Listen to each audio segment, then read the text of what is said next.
बिहार विधानसभा चुनाव के बढ़ते तापमान के बीच नेता प्रतिपक्ष तेजस्वी यादव ने एक के बाद एक बड़े ऐलान कर सियासी माहौल को और गर्म कर दिया है। आरजेडी नेता ने इस बार अपने वादों का फोकस जीविका दीदियों और संविदा कर्मियों पर रखा, जो बिहार की बड़ी सामाजिक आर्थिक ताकत मानी जाती है। तो वहीं नीतीश कुमार सरकार पहले से ही महिलाओं के लिए कई योजनाएं चला रही है। दिखाते हैं आपको एक रिपोर्ट। बिहार विधानसभा चुनाव के लिए अब प्रचार अभियान जोर पकड़ रहा है। एक एक सीट पर बड़े बड़े नेताओं को लगाया गया है।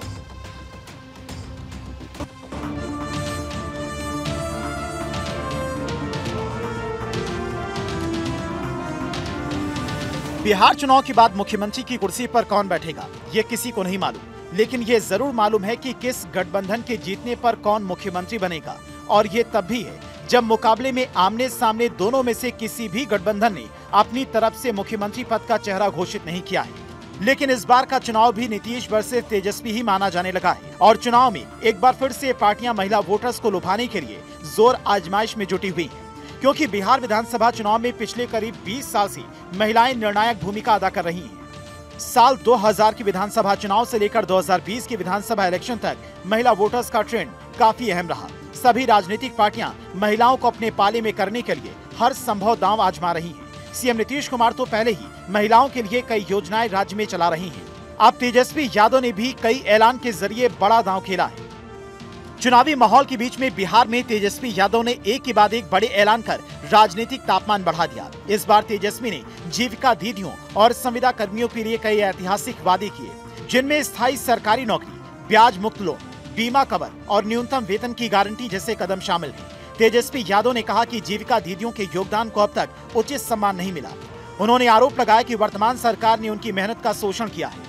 तेजस्वी का जीविका दीदी पर दांव, जीविका दीदी को स्थायी नौकरी, प्रति महीना 30,000 रुपए का वेतन, 5 लाख तक का जीवन बीमा, जीविका दीदी का लोन माफ। तेजस्वी यादव का कदम उन लाखों महिलाओं के आर्थिक सशक्तिकरण की दिशा में बड़ा बदलाव होगा, जो बिहार के ग्रामीण विकास की रीढ़ है। तेजस्वी का दावा है वो जो घोषणा कर रहे हैं उसे हर कीमत पर पूरा करेंगे। जितनी जीविका सीएम दीदियां हैं यानी कम्युनिटी मोबिलाइजर्स हैं, उन सभी सीएम दीदियों को स्थायी कर उन्हें सरकारी कर्मचारी का दर्जा देकर उनके वेतन को 30,000 प्रति माह हम लोग करेंगे। जीविका समूह की दीदियों द्वारा लिए गए लोन के सूद को माफ करा जाएगा। जीविका समूह की दीदियों को 2 वर्ष तक ब्याज मुक्त ऋण दिया जाएगा। जीविका दीदियों का कैडर है 5 लाख रुपए तक का बीमा सरकार जो है कराने का काम करेगी। तेजस्वी यादव के ये ऐलान सिर्फ चुनावी वादे नहीं, बल्कि बिहार की सामाजिक राजनीति को प्रभावित करने वाला एजेंडा बन चुका है। एक तरफ नीतीश कुमार के नेतृत्व में एनडीए विकास और स्थिरता की बात कर रहा है, वहीं जीविका कर्मियों को 10-10 हजार रुपए भेज दिया है। इसके साथ ही 2 लाख तक की आर्थिक सहायता का वादा किया है और 50 लाख नौकरी और रोजगार का वादा किया है। तो वहीं तेजस्वी रोजगार और सम्मान को अपनी नई थीम बना चुके हैं। चुनाव से पहले तेजस्वी के किए गए ऐलान पर सीएम नीतीश कुमार ने कैसे एक्शन का रिएक्शन दिया, इसे भी ग्राफिक्स के जरिए समझिए। तेजस्वी और नीतीश के चुनावी वादे। तेजस्वी ने माई बहन योजना में हर महिला को 2500 रुपए देने का ऐलान किया, तो नीतीश ने हर महिला के खाते में रोजगार के लिए 10,000 रुपए डाल दिए। तेजस्वी ने हर बुजुर्ग विधवाओं और दिव्यांगों को 1500 रुपए देने का वादा किया, तो नीतीश कुमार ने बुजुर्गों का पेंशन 400 से बढ़ाकर 1100 रुपए किया। तेजस्वी ने मूल निवासियों की भर्ती का मुद्दा उठाया, तो नीतीश ने स्थानीय महिलाओं की भर्ती के लिए 35% आरक्षण लागू किया। वहीं तेजस्वी ने जैसे ही 200 यूनिट फ्री बिजली का वादा किया, तो नीतीश कुमार बिहार की जनता को 125 यूनिट फ्री बिजली दे रहे हैं। तेजस्वी यादव के ऐलानों को सीएम नीतीश कुमार और एनडीए की नीति पर सीधा हमला माना जा रहा है। तेजस्वी ने कहा कि पिछले 18 साल में महिलाओं और कर्मियों के नाम पर योजनाएं तो बनी, लेकिन उन्हें सम्मान और स्थायित्व नहीं मिला। वहीं जानकारों की नजर में तेजस्वी यादव इस वर्ग को सीधे अपने पाले में लाने की रणनीति पर काम कर रहे हैं, क्योंकि जीविका दीदियों और संविदा कर्मियों की संख्या बिहार में लाखों में है। ये चुनावी परिणाम को प्रभावित करने की क्षमता रखती है। एनडीए जहां पर विकास और स्थिरता की बात कर रहा है, वहीं तेजस्वी ने रोजगार और सम्मान को अपनी नई थीम बना लिया। ये भी चर्चा है कि क्या तेजस्वी यादव हताशा में ताबड़तोड़ वादे कर रहे हैं या ये बिहार के लिए उनका विजन रोड मैप है, जिसका असर चुनावी नतीजों तक पहुंचेगा। बहरहाल एक बात तो तय है कि तेजस्वी के इस स्थायित्व अभियान ने बिहार की राजनीति को नया मोड़ दे दिया है। अब देखना ये होगा कि वादों की गर्मी वोट में बदलती है या फिर नहीं। फिलहाल इतना तय है कि तेजस्वी के इन ताबड़तोड़ ऐलानों ने बिहार की चुनावी बहस को नए मोड़ पर लाकर खड़ा कर दिया है और आने वाले हफ्तों में ये तय करेगा कि जनता वादों को कितना वोट में बदलती है। क्योंकि चाहे कोई सुशासन पर सवाल उठाए या फिर नीतीश कुमार की सेहत पर, सीएम नीतीश कुमार की वोटर को लगता नहीं बहुत फर्क पड़ता है। क्योंकि नीतीश ने भी चुनावी साल में कई बड़े वादे जनता के सामने रख दिए हैं और कई वादों को उन्होंने पूरा भी किया है। नीतीश कुमार के वादे: $1 ट्रिलियन की अर्थव्यवस्था, बिहार को निवेश और उद्योग का हब बनाने का रोड मैप, महिला सशक्तिकरण, सरकारी नौकरी में 35% आरक्षण, महिलाओं के लिए आर्थिक सहायता, हर खेत तक सिंचाई, नल जल योजना के विस्तार के साथ कृषि सुधार, रोजगार और इंडस्ट्री, IT पार्क और औद्योगिक निवेश को बढ़ावा, शिक्षा और स्वास्थ्य में सुधार, स्कूल, कॉलेज और अस्पताल का स्तर अपग्रेडेशन। बहुत हद तक तो यही लगता है कि ये चुनाव भी लालू यादव और सीएम नीतीश कुमार के बीच में ही लड़ा जा रहा है। तब भी जब लालू यादव व्हील चेयर पर पेशी के लिए कोर्ट पहुंचते हैं और उनके राजनीतिक विरोधी दावा करते हैं कि घर पर तो वो बैडमिंटन खेलते हैं, लेकिन बिहार में एक बड़ा तबका ऐसा भी है जिसे लालू यादव पर ही भरोसा है। बिहार की बीते हुए कल पर भरोसा है। बीते हुए कल में भी लालू यादव का वोटर अपना भविष्य देखता है और तेजस्वी यादव पर बस उसी विरासत को संभालने की जिम्मेदारी है। ये जिम्मेदारी वो कहां तक निभा पाते हैं, जानने के लिए नतीजे का इंतजार है। Bureau report, Bharat 24। बिहार विधानसभा चुनाव के लिए प्रचार अभियान जोर पकड़ रहा है। एक एक सीट पर बड़े बड़े नेताओं को जिम्मेदारी दी गई है। नामांकन से लेकर प्रचार अभियान तक से कई ऐसे वीडियो सामने आ रहे हैं जो सोशल मीडिया पर वायरल हो रहे हैं। ऐसा एक वीडियो मुजफ्फरपुर से सामने आया। इस वीडियो के केंद्र में मुख्यमंत्री नीतीश कुमार हैं और CIRI की बीजेपी प्रत्याशी रमा निषाद को मंच पर माला पहनाते नजर आ रही हैं। हालांकि पहले उन्हें संजय झा ऐसा करने से रोकते हैं, लेकिन नीतीश कुमार के इस वीडियो पर जमकर चर्चा होने लगी है। देखिए रिपोर्ट में।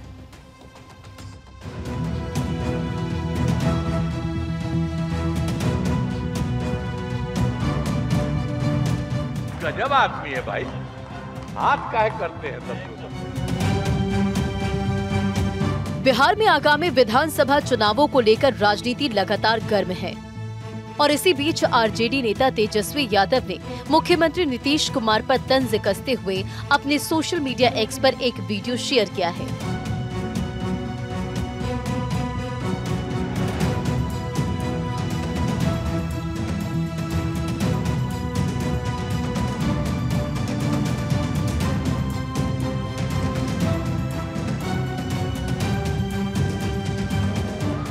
हाथ कर, ये गजब आदमी है भाई, ये गजब आदमी है भाई, ये गजब आदमी है भाई, हाथ काहे करते हैं सब लोग। वीडियो में मुख्यमंत्री नीतीश कुमार की एक अनोखी हरकत देखी जा सकती है जो राजनीतिक हलकों में चर्चा का विषय बन गई है। वीडियो में साफ देखा जा सकता है कि मुख्यमंत्री नीतीश कुमार एक महिला उम्मीदवार को फूलों की माला पहनाने की कोशिश कर रहे थे। तभी जेडीयू के नेता संजय कुमार झा ने हाथ बढ़ाते हुए नीतीश कुमार को इशारा किया। इसके बाद नीतीश कुमार ने संजय कुमार झा की ओर देखकर कहा, ये गजब आदमी है भाई। गजब आदमी है भाई, हाथ काहे करते हैं सब लोग। हाथ आगे क्यों करते हो? इस दौरान दोनों में एक दिलचस्प बात भी हुई। अब आपको पूरा मामला क्या है सिलसिलेवार तरीके से समझाते हैं। दरअसल सीएम नीतीश कुमार अपने उम्मीदवार को लेकर चुनावी सभा को संबोधित कर रहे थे। इसी दौरान नीतीश कुमार महिला उम्मीदवार को माला पहना रहे थे। तभी माला देने की प्रक्रिया में संजय कुमार झा ने हाथ बढ़ाया, जिससे नीतीश कुमार ने उन्हें रोकते हुए कहा कि माला तो सीधे हाथ में दे दीजिए। इसके बाद मुख्यमंत्री ने आगे बढ़कर बीजेपी प्रत्याशी रमा निषाद को गले में माला पहना दी। ये पूरा घटनाक्रम अब सोशल मीडिया पर वायरल मोमेंट बन गया है। सीएम नीतीश कुमार जहां जेडीयू प्रत्याशी अजय कुशवाहा और बीजेपी उम्मीदवार रमा निषाद के समर्थन में सभा कर रहे थे। सोशल मीडिया पर वायरल होते ही इस घटना को लेकर राजनीतिक टिप्पणी और चर्चा तेज हो गई। वो हाथ कर, ये गजब आदमी है भाई। कुछ समर्थक इसे हल्के फुल्के मनोरंजन के तौर पर देख रहे हैं, जबकि विपक्षी इसे मुख्यमंत्री के व्यवहार पर सवाल उठाने का माध्यम बना रहे हैं। ये वीडियो तब और चर्चा का विषय बन गया जब तेजस्वी यादव ने इस वीडियो के माध्यम से जनता के सामने सवाल उठाया कि सीएम ने ये हरकत क्यों की। उन्होंने लिखा, मुख्यमंत्री जी अगर स्वस्थ हैं तो लिखा हुआ भाषण पढ़ें, ऐसी हरकतें क्यों कर रहे हैं। इधर इस तरह की हरकतों का सोशल मीडिया पर वायरल होना नेताओं के व्यक्तित्व और उनके चुनावी छवि को प्रभावित कर सकता है। वहीं जनसभा में नीतीश कुमार मीनापुर से जेडीयू प्रत्याशी अजय कुशवाहा का नाम गलत उच्चारित करने और औराई सीट से बीजेपी उम्मीदवार रमा निषाद नाम के आगे श्री जोड़ देने पर चर्चा में रहे। इस घटना से ये साफ हो गया है कि चुनावी मौसम में हर छोटी घटना मीडिया और सोशल मीडिया पर बड़ा आकार ले सकती है। नेताओं के व्यवहार, उनके इशारे और छोटे छोटे संवाद भी जनता और राजनीतिक पर्यवेक्षकों के लिए चर्चा का विषय बन जाते हैं। अब ये देखना होगा कि मुख्यमंत्री और उनकी पार्टी इस वायरल वीडियो पर क्या प्रतिक्रिया देती है और इस घटना का चुनावी असर कितना पड़ता है। Bureau report, Bharat 24। वो हाथ कर गजब। और बिहार चुनाव में आरजेडी के साथ चली रार के बीच में कांग्रेस ने अब अशोक गहलोत को आगे कर दिया है। महागठबंधन की गांठ सुलझाने पटना पहुंचे गहलोत ने तेजस्वी यादव के साथ बंद कमरे में मीटिंग की और दावा किया कि सब कुछ ठीक है।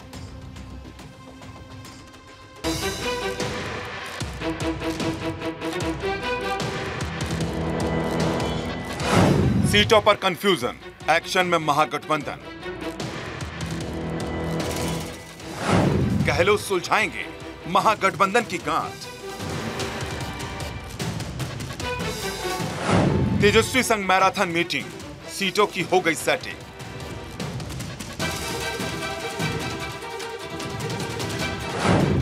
महागठबंधन में एक तरफ सीएम फेस को लेकर खींचतान जारी है तो दूसरी तरफ बिहार चुनाव से पहले महागठबंधन में कांग्रेस और आरजेडी के बीच सीटों और साझा घोषणा पत्र को लेकर खींचतान बढ़ी हुई है। सीट बंटवारे की इसरार से चुनाव प्रचार और साझा घोषणा पत्र, इन दोनों को लेकर भी सस्पेंस गहरा गया था।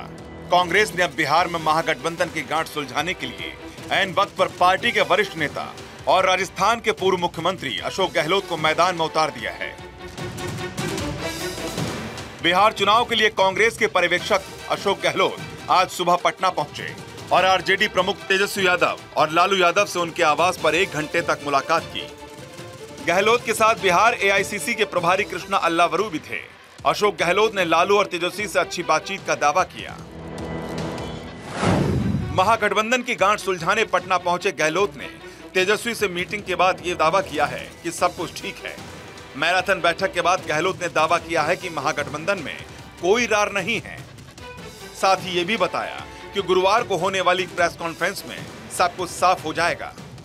अच्छी बात हो गई है, कल प्रेस कॉन्फ्रेंस है, उसके अंदर तमाम क्लैरिटी रहेगी, कंफ्यूजन है वो समाप्त हो जाएगा।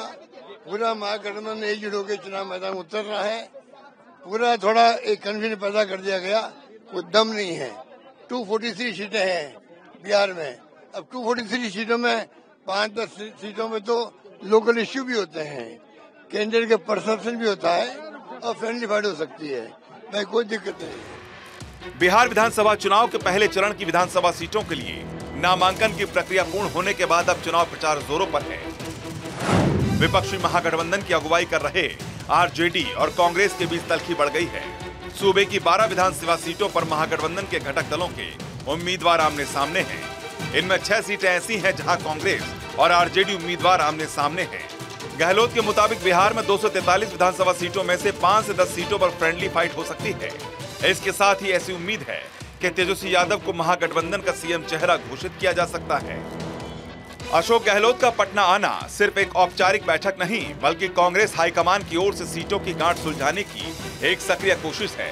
तेजस्वी यादव से उनकी बंद कमरे में चली 1 घंटे की बातचीत ये बताती है कि कांग्रेस अब सीधे संवाद से समाधान चाहती है, न कि मीडिया के जरिए खींचतान। गहलोत ने यह भी दावा किया है कि महागठबंधन एनडीए के खिलाफ मजबूती से चुनाव लड़ने जा रहा है। राहुल गांधी और तेजस्वी यादव मिलकर चुनाव अभियान की शुरुआत करेंगे। कांग्रेस और आरजेडी के सीनियर नेताओं के बीच बातचीत की जानकारी देते हुए बिहार कांग्रेस के प्रभारी कृष्णा अल्लावरू ने बताया है कि राज्य की चुनावी रणनीति को लेकर पार्टी की स्थिति एकदम क्लियर है। ये सिर्फ सत्ता की लड़ाई नहीं, बल्कि बिहार की जनता और उनके बच्चों के भविष्य की लड़ाई है। कृष्णा अल्लावरू ने विश्वास जताया है कि महागठबंधन जनता के मुद्दों पर मजबूती से चुनाव लड़ेगा और बिहार में बदलाव की बयार लाएगा। एनडीए को जवाब देना चाहिए कि उन्होंने 5 साल में जनता के लिए क्या काम किया, पहले वो जवाब दें। चुनाव में मुद्दा क्या है? चुनाव में मुद्दा क्या ये है कि जनता के लिए आपने क्या किया। अगर आपने कुछ नहीं किया तो बताएं कि कुछ नहीं किया, हम बताएंगे कि हम क्या करेंगे सरकार में आएंगे। तो मुद्दा हम ये बनाना चाहते हैं, जनता के बारे में बात करना चाहते हैं। ऐसे में अब कयास लगाए जा रहे हैं कि 23 अक्टूबर को होने वाली प्रेस कॉन्फ्रेंस में आरजेडी, कांग्रेस और वाम दलों की ओर से फ्रेंडली फाइट वाली सीटों पर कुछ उम्मीदवार वापस लिए जाएंगे। दरअसल बिहार विधानसभा चुनाव के बीच विपक्षी गठबंधन दल इंडिया अलायंस में टूट के आसार तब दिखने लगे थे जब 10 से ज्यादा सीटों पर घटक दलों ने एक दूसरे के सामने ही उम्मीदवार उतार दिए और अब लड़ाई एनडीए बनाम इंडिया गठबंधन की जगह इंडिया बनाम इंडिया की हो गई। ऐसे में आरजेडी और कांग्रेस के लिए जरूरी हो गया है कि बीच का कोई समाधान निकालें और नुकसान होने से बचाएं। Bureau report, Bharat 24। बिहार की सियासत में किंग बनने उतरे जनसुराज के संस्थापक प्रशांत किशोर यानी कि पीके को बड़ा झटका लगा है। चुनाव से पहले ही पीके की पार्टी जनसुराज के 3 उम्मीदवारों ने मैदान छोड़ दिया है। ऐसे में पीके ने अब फ्रंट फुट पर उतरकर सियासी बैटिंग करनी शुरू कर दी। लेकिन क्या बिहार की चुनावी सीन में दोबारा वापसी कर पाएंगे?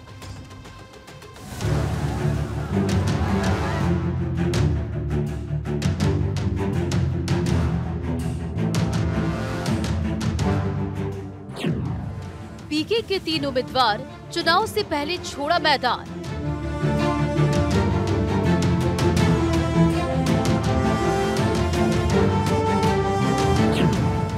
बिहार में जनसुराज का फेल होगा गेम प्लान। बिहार विधानसभा चुनाव का सियासी मिजाज हर पल बदल रहा है।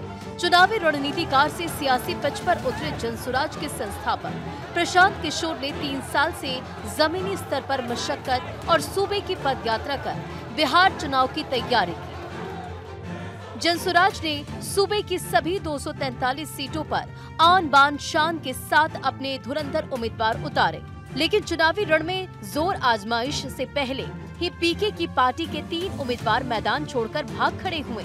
इस तरह से जनसुराज अब 240 सीट पर ही चुनाव लड़ रही है।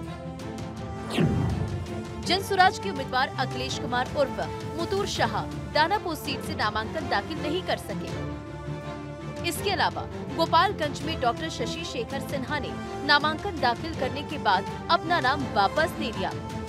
ऐसे ही ब्रह्मपुर सीट से उम्मीदवार डॉक्टर सत्य प्रकाश तिवारी ने 3 दिन तक प्रचार करने के बाद अपना नॉमिनेशन वापस ले लिया।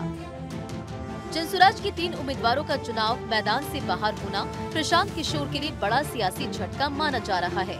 इससे पहले प्रशांत किशोर खुद चुनाव लड़ने से पहले ही इनकार कर चुके हैं और अब उनके 3 कैंडिडेट के चुनावी पिच छोड़ने के बाद कश्मकश की स्थिति बन गई है। ऐसे में पीके ने सोमवार को प्रेस कॉन्फ्रेंस कर बिहार के चुनावी सीन के बारे में दोबारा से अपनी वापसी का दांव चला है। एक कहावत है, खिसियानी बिल्ली खंबा नोचे। ऐसा ही कुछ हाल बिहार चुनाव में भी देखने को मिल रहा है, क्योंकि पीके यानी कि प्रशांत किशोर ने अपनी पार्टी के 3 उम्मीदवारों की नामांकन वापसी को लेकर बीजेपी पर ही आरोप लगा दिया है। पीके ने कहा कि इसके पीछे बीजेपी का हाथ है। इसके साथ ही पीके ने केंद्रीय गृह मंत्री अमित शाह और केंद्रीय शिक्षा मंत्री धर्मेंद्र प्रधान पर उनके उम्मीदवारों को नामांकन वापस लेने के लिए धमकाने का भी आरोप लगाया है। देखिए, ये है भारत के गृह मंत्री, ये भारत के गृह मंत्री हैं अमित शाह। अमित शाह जी हैं भारत के गृह मंत्री और साथ में है धर्मेंद्र प्रधान जो भारत सरकार के मंत्री हैं और भाजपा के यहाँ चुनाव के अधिकारी हैं, प्रभारी हैं। देखिए आप लोग, आचार संहिता की बात होती है, वोटरों को डराने खरीदने पर आचार संहिता लागू है, लेकिन सामने का जो उम्मीदवार है उसको भारत के गृह मंत्री अपने साथ खड़ा किए हुए हैं, पूरे दिन बैठाए हुए हैं ताकि वो नामांकन भी ना कर सके। ये है भाजपा के चाल चरित्र चेहरा। ये देखिए भाजपा का चाल चरित्र चेहरा। और बता रहे हैं ट्विटर पर बैठ के कि जनसुराज के उम्मीदवार भाग रहे। आप बताइए, कोई साधारण व्यवसायी जो राजनीति करता है उसको भारत के गृह मंत्री अगर बुलाकर अपने साथ बैठा ले तो उसके पास क्या विकल्प बचेगा। ब्रह्मपुर सीट से नामांकन वापस लेने वाले सत्य प्रकाश तिवारी को लेकर प्रशांत किशोर ने एक फोटो जारी की, जिसमें तिवारी धर्मेंद्र प्रधान के साथ उनके घर पर दिख रहे हैं। उन्होंने कहा कि ये दबाव का साफ प्रमाण है। उधर प्रशांत किशोर ने साफ साफ शब्दों में कहा कि जनसुराज ने सभी 243 सीटों पर उतरने का निर्णय किया था, जिसके चलते सभी सीट पर उम्मीदवार उतारे गए थे। जनसुराज के 3 उम्मीदवारों पर एनडीए ने चुनावी मैदान छोड़ने का दबाव बनाया, जिनमें से 2 उम्मीदवारों पर बीजेपी ने और 1 सीट पर जेडीयू ने प्रेशर बनाने का काम किया। पीके ने कहा कि बीजेपी और जेडीयू ने साम दाम दंड भेद का दांव चलकर जनसुराज के तीनों उम्मीदवारों को चुनावी मैदान से बाहर कर दिया। ये जनसुराज को कमजोर करने की साजिश है, लेकिन अभी भी 240 सीट पर जनसुराज के उम्मीदवार मैदान में हैं। पीके ने कहा कि वह खुद चुनाव नहीं लड़ेगी, लेकिन पार्टी के लिए संगठनात्मक कार्य और प्रचार की कमान संभालेगी। एक वोटर को आप पैसा देते हुए, डराते हुए अगर दिख जाए तो आप पर इल्जाम लगता है कि आपने आचार संहिता का उल्लंघन किया। और यहाँ भारत के गृह मंत्री और केंद्र में भाजपा के मुख्य मंत्री धर्मेंद्र प्रधान खुलेआम जदयू जनसुराज के प्रत्याशी को अपने साथ, अपने साथियों के साथ, दल बल के साथ घेरे हुए हैं और इस पर कोई प्रतिक्रिया नहीं है। चुनाव आयोग को अभी आपको ये जारी करने के बाद आधिकारिक तौर पर हम लोग चुनाव आयोग को हम लोग निवेदन करने जा रहे हैं कि देखिए कि हम जनसुराज के प्रत्याशियों के साथ क्या हो रहा है। ये जनसुराज के प्रत्याशी के साथ नहीं हो रहा है, ये वो डर है, वो राजनीतिक बंधुआ मजदूरी जो खत्म करने का रास्ता जनसुराज ने बनाया है, उससे छटपटाहट जो पैदा हुई है उसी का नतीजा है। जाहिर है कि पीके अपनी सियासी रणनीति में बदलाव करते हुए अब बीजेपी से आर पार के मूड में नजर आ रहे हैं। पीके की कोशिश बिहार चुनाव को त्रिकोणीय बनाने की है, जिसके लिए उन्होंने बीजेपी को सीधे टारगेट करने का प्लान बनाया है। इसी मद्देनजर पीके बीजेपी के सम्राट चौधरी से लेकर दिलीप जायसवाल और मंगल पांडे जैसे नेता पर सीधे हमला बोल रहे हैं, ताकि लालू परिवार के विरोधियों के वोटों को जनसुराज की ओर खींच सके। जब तक कोई भी गठबंधन कटुता और कपट के कबाड़ खाने में कैद होगा, तब तक इस तरह की डायनेस्टी के डपोर शंखों की डींगबाजी आपको दिखाई पड़ेगी। और खुद ही अपने साथियों और अपने जो गठबंधन के साथी हैं उनके साथ जो है वो आप कटुता और कपट करते हुए दिखाई पड़ेंगे। उसी का नतीजा आपको चौतरफा दिखाई पड़ रहा है। मैदान में जाने से पहले ही जो है वो चारों खाने चित होते जा रहे हैं। बड़े बड़े ऐलान कर रहे थे, बड़े बड़े सपने देख रहे थे कि हम जो है वो सत्ता के सिंहासन पर पहुंचेंगे। उससे पहले ही जो है वो कहां पर पहुंच गए वो सबको दिखाई पड़ रहा है। फ्रंट फुट पर पीके कैसे खेल पाएंगे गेम? पीके जिस तरह से 3 उम्मीदवारों के चुनाव से हटने के बाद फ्रंट फुट पर उतरे हैं, उससे साफ है कि ये जनसुराज को दोबारा से चुनावी सीन में लाने की स्ट्रैटेजी है। देश में कोई भी चुनाव 3 फ्रंट पर आजकल लड़ा जा रहा है, जिसमें पहला मैनेजमेंट, दूसरा पब्लिक एंगर और तीसरा सोशल मीडिया के जरिए। प्रशांत किशोर बिहार चुनाव में पूरी मैनेजमेंट के साथ उतरे हैं, ताकि एनडीए और महागठबंधन का विकल्प बन सके। वह बिहार चुनाव में उन्हीं मुद्दों को उठा रहे हैं जिसके जरिए जनता के मन में अपनी छाप छोड़ सके। इसलिए बार बार उन्हीं मुद्दों को उठा रहे हैं जो बिहार की जनता सुनना और जानना चाहती है। इसके अलावा पीके ये भी बताने से चूक नहीं रहे हैं कि हमने मेहनत करके तीसरा विकल्प पेश कर दिया है और अब अगर उन्हें नहीं चुनते हैं तो 5 साल फिर उन्हें रोना पड़ेगा। बिहार की चुनावी रणभूमि में प्रशांत किशोर सोशल मीडिया के जरिए भी मजबूती से लड़ाई लड़ रहे हैं। जनसुराज का सोशल मीडिया आरजेडी, बीजेपी और जेडीयू जैसे दलों के मुकाबले काफी आक्रामक नजर आ रहा है। पीके सोशल मीडिया के जरिए सियासी नैरेटिव भी सेट करने में जुटे हैं। बिहार के चुनावी रण में पीके अपनी मौजूदगी को मजबूती से बनाए रखने का दांव चल दिया है और अब उनका चुनावी गेम प्लान कितना काम करेगा, ये बिहार चुनाव में साफ हो जाएगा। Bureau report, Bharat 24।